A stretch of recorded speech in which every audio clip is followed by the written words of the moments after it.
उड़ीसा का। जरा नज़्म सुना दीजिए। जो हमारे 2 शेर जो इसी सिलसिले में हैं। अगर माहौल जहरीला हो जाए अभी तो नहीं। हर जानो बदन को खतरा है। अगर माहौल जहरीला हो जाए तो हर जानो बदन को खतरा है।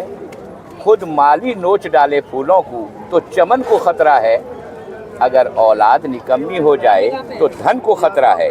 और अगर सरकार निकम्मी हो जाए तो वतन को खतरा है। और दूसरा है कि सिर्फ साजिश और सियासत तलाश करते रहे। सिर्फ साजिश और सियासत तलाश करते रहे। हम बेशर्मी और झूठ के ताकत तलाश करते रहे। बेशर्मी और झूठ के ताकत तलाश करते रहे। घर की बेटियां बेआबरू होकर सड़क पर आ गईं और हम दुनिया भर में घूम घूम के इज्जत तलाश करते रहे। Thank you sir. वाह वाह वाह, शुक्रिया। सर बोलेंगे सर को इस मामले में इन्होंने सर 2 बयान आए हैं। हाँ। 2 बड़ी संस्थाओं के हैं। एक बागेश्वर धाम का है, एक मौलाना अरशद बद्री का। अरशद बद्री ने कहा है कि कांग्रेस अब सत्ता में आ गई है कर्नाटक में, उन्हें अपना वादा निभाना चाहिए और बजरंग दल को बैठ जाना चाहिए। इसका पलटवार किया है बागेश्वर धाम। उन्होंने कहा हिंदू राष्ट्र बना के रहेंगे। आप भी याद कर लीजिए कि सीताराम कहना। देखिए, बागेश्वर में पहले बोलता हूँ, और ये बागेश्वर जो बाबा हैं, क्या नाम बोला आपने? धीरेन्द्र कृष्ण शास्त्री। हाँ, ये धीरेन्द्र शास्त्री। मैं नाम भी नहीं जानता। इसे बाबा से बहुत आजकल थोक भाव में घूम रहा है, किस किस का नाम याद रखेंगे। तो ये बाबा, आपको लग रहा हो कि इसे एक बाबा बोल रहा है धीरेन्द्र शास्त्री, लेकिन ये प्रायोजित है। ये एक बाबा नहीं है, ये सीरीज ऑफ बाबाज हैं। अगर आप पिछले 8-10 साल से देखें तो धर्म संसद लग रहा है, और वहाँ पे गांधी को गाली दी जा रही है, और वहाँ पे हिंदू राष्ट्र की मांग की जा रही है। तो एक प्रायोजित है, स्पॉन्सर्ड है। ये पूरा एंटी नेशनल जो पूरा स्टेटमेंट आ रहा है बाबाओं का। बाबा का काम भजन करना है ना, बाबा का काम भजन करना है। लेकिन बाबा लोग आजकल भजन छोड़ के राजनीति ज़्यादा कर रहे हैं, और राजनेता जिनको राजनीति करनी चाहिए थी वो राजनीति छोड़ के भक्ति ज़्यादा कर रहे हैं। मेरी बात समझ रहे हैं? तो वैसे उनका नाना जी भी अभी हिंदू राष्ट्र नहीं बनवा पाएंगे। ये माहौल बनवा रहा है पूरा, जो बीजेपी आरएसएस बाबा लोग से कह के पहले माहौल बनाए। तो हिंदू राष्ट्र बन जाएगा। तो मैं तो अभी जंतर मंतर पे हूँ, आपने देखा ना, अभी रैली गई वहाँ इंडिया गेट पे। तो पीछे जो ये लड़कियाँ बैठी हुई हैं, कौन राष्ट्र की लड़कियाँ हैं? इसका जवाब देगा धीरेन्द्र शास्त्री। हिम्मत है, इतनी हिम्मत है तो आके वो बात करें ना, उससे बात करें कि बाबा जो ये आके बोले कि हिंदू है कि नहीं है। तो हिंदू राष्ट्र नहीं है, ये जनेऊ राष्ट्र इसको मैं कहता हूँ। ये कुछ सवर्णों का राष्ट्र, और उसमें भी कुछ लोगों का राष्ट्र बनाने की तैयारी है। और उसका ट्रेलर ये है, ब्रिजभूषण शरण सिंह मऊ का भाषण आपने सुना? नहीं सुना ना? जाकर सुन लीजिए। इतना आपत्तिजनक, अपमानजनक टिप्पणी सार्वजनिक सभा में इन लड़कियों के लिए, इन पहलवानों के लिए, फगट और क्या नाम है इनका, साक्षी मलिक के बारे में जो भाषण सुन लीजिए, मैं कह भी नहीं सकता हूँ। उस तरह का भाषण है, लेकिन उस सरकार के प्रोटेक्शन में है। धीरेन्द्र शास्त्री सरकार के प्रोटेक्शन में है। सारे पटना में जो धीरेन्द्र शास्त्री का आरती हो रहा था, यह अकारण थोड़ी है कि वहाँ सारे सवर्ण और बीजेपी के नेता आरती उतार रहे थे, जिसमें रविशंकर भी थे। वो सुप्रीम कोर्ट के वकील है, कैबिनेट मिनिस्टर रहा हुआ आदमी है। इतना इंटेलेक्चुअली बैंक करप्ट है। कुणाल किशोर IPS ऑफिसर जो वहाँ ट्रस्ट चलाते हैं, उनको धक्का दे रहा है उसमें। वो तो सब हिंदू समाज को एक करने की बात कर रहे हैं। तो ये हिंदू राष्ट्र वगैरह ये क्या बनेगा, लेकिन ये है कि मुल्क को ये लोग बर्बाद जरूर कर देंगे। 10 साल में तो हालत खस्ता है। जो इकोनॉमी का लेवल है वो देख ही रहे हैं। इतना लोन जो मनमोहन सिंह के समय था और आज था, कितना अंतर है पता है ना? तो मोदी जी लोन लेके यहाँ पे पार्लियामेंट हाउस बनवा रहे हैं। दुनिया का कोई भी ऐसा देश नहीं है जहाँ की नया लोकतांत्रिक देश नहीं है जहाँ नया पार्लियामेंट हो। अमेरिका में बना है, इंग्लैंड में बना है, फ्रांस में बना है, जर्मनी में बना है।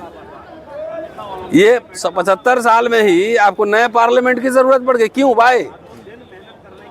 और वो भी 28 तारीख को सावरकर की जयंती के दिन आप उसका उद्घाटन कर रहे हैं। ये पूरा और पूरा लोकशाही का, संविधान का ये अपमान है। कोई हिंदू राष्ट्र बनेगा नहीं, लेकिन यहाँ पे ये लोग चाहते हैं कि यहाँ पे तनाव समाज में बढ़े। सर 2 एग्जाम्पल है हमारे सामने। एक संगठन था PFI, उसके सदस्यों पर आरोप था कि ये 2047 तक मुस्लिम राष्ट्र बनाने की योजना पे काम कर रहे थे। उन्हें UAPA के तहत जेल में डाल दिया गया, संगठन को बैन कर दिया गया। एक हालिया एग्जाम्पल है हमारे सामने पंजाब का, जो अमृतपाल सिंह था, उसको गिरफ्तार करके, उन्हें खालिस्तान की मांग कर रहे थे, उन्हें गिरफ्तार करके भेज दिया गया आसाम। तो हिंदू राष्ट्र की बात करना कहाँ तक उचित है? क्यों आप जो कह रहे हैं उसमें उसका जवाब है। आपने जो पहले जो सवाल पूछा था मदनी के बारे में, तो मैंने देखा अभी किसी सोशल मीडिया पे वो कह रहे हैं कि 100 PFI बंद कर दो। वही है ना, उन्हीं की बात कर रहे हैं ना। तो ठीक ही कह रहे हैं ना कि भले 100 PFI बंद हो जाए लेकिन बजरंग दल को बंद करो। और जिस तरीके से देखिए राज सत्ता है ना, तब ये बड़ा उलबुला रहे हैं ये RSS BJP वाले। जिस दिन सेंटर से सत्ता जाएगी ना, सारे धीरेन्द्र शास्त्री सब कहाँ भग जाएंगे, सब सारे बिल में छुप जाएंगे, कोई धर्म संसद नहीं लगेगा। क्योंकि बड़े हजारों साल बाद इस सत्ता में आए हैं ना, तो इनको लगता है कि एकदम हम पुष्यमित्र सिंह का राष्ट्र बना लेंगे। ऐसा थोड़ी है, लोग यहाँ डर नहीं रहे हैं, आप डराने की कोशिश कर रहे हैं। बच्चियाँ बैठी हुई ना, ये दिल्ली की तपिश, ये गर्मी 44 डिग्री में बैठी हुई है ना, ऐसी बैठी हुई है अपनी अस्मिता दांव पे लगाकर, और तमाम एक गर्मी में और सारा कष्ट झेल कर बैठी हुई है ना। तो लक्ष्मीबाई और ये उदा देवी पासी यही लोग बनेंगी, है ना, और इन्हीं से मुकाबला होगा। एक बात है सर, हेट स्पीच पे सुप्रीम कोर्ट काफ़ी सख्त है।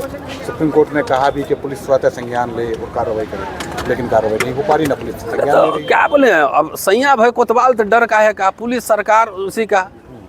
अरे मैं अभी कुछ बोल दूं जो कि गैर संवैधानिक भी नहीं कह सकता, I am a professional historian.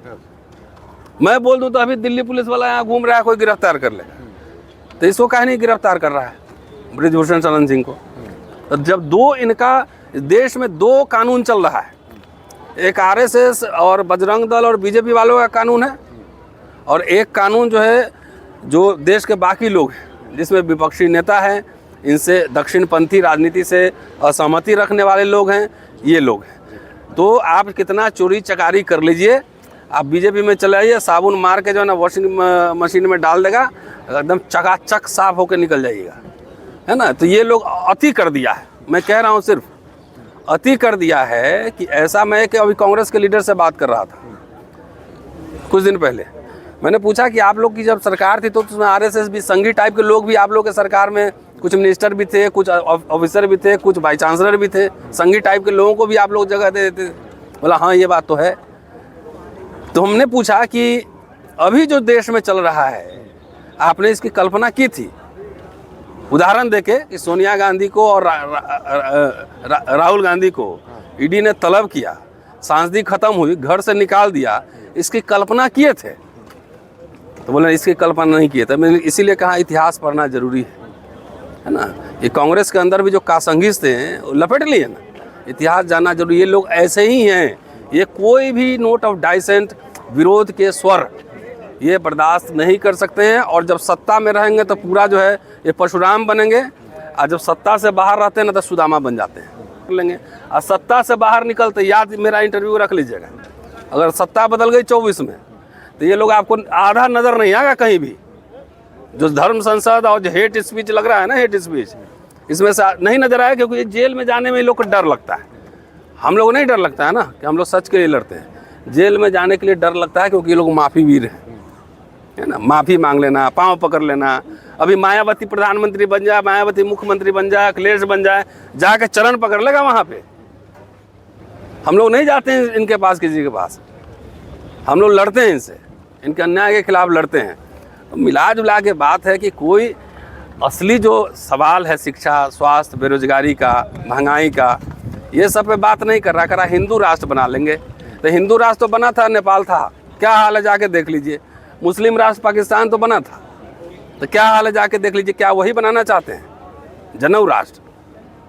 तो इस देश के लोग जो है ना, कभी भी, पूरी इतिहास है, मैं इतिहास का छात्र हूँ, चाहे मुगलिया सल्तनत हो, चाहे अशोक का साम्राज्य हो, चाहे कुछ भी हो, तानाशाही यहाँ बहुत बर्दाश्त नहीं किया है, उखाड़ देता है लोग। ये तो उससे बदतर है। सर संविधान विरोधी है हिंदू राष्ट्र की मांग, लेकिन उसके बावजूद जो संवैधानिक पदों पर बैठे हुए लोग हैं वो उस बाबा की गाड़ी चला रहे हैं। क्या करोगे सैया भाई, मैंने कहा पहले ना, जब राजा ही जो है ना, इस सुल्तान जो है, ऐसा सुल्तान है कि जो 7 साल में नोट 2 बार बदल दिया, कह रहे हो, ये कुछ भी कर सकता है। पुलवामा पे सतपाल मलिक बोल रहे हैं ना, कह रहे हैं ना भाई कि वो सेना के लास्ट में चुनाव जीता गया, कह रहे हैं ना, तो कुछ भी इनसे संभव है, सुल्तान है ये। हाँ? लेकिन ये 21वीं सदी है ना, और ये कम से कम इन लोगों का चरित्र तो पता लग गया ना। ये बच्चियां जो बैठी यहाँ पे धरने पे, चाहे पहले तो सब हिंदू भी थे, यादव भी हिंदू हैं, जाट भी हिंदू हैं, सब हिंदू हैं, इनका नंबरदार झंडा ले घूम रहे थे। तो एक घटना घटी, उससे पता लग गया ना कि कौन कौन हिंदू है, किस तरह का है। तो हिंदू का किसी का सर्टिफिकेट है किसी के पास? ब्रजभूषण शरण सिंह बताया ना कि हिंदू है कि नहीं आए, धीरेन्द्र शास्त्री बताया कि ये लड़कियां जो है हिंदू हैं कि नहीं।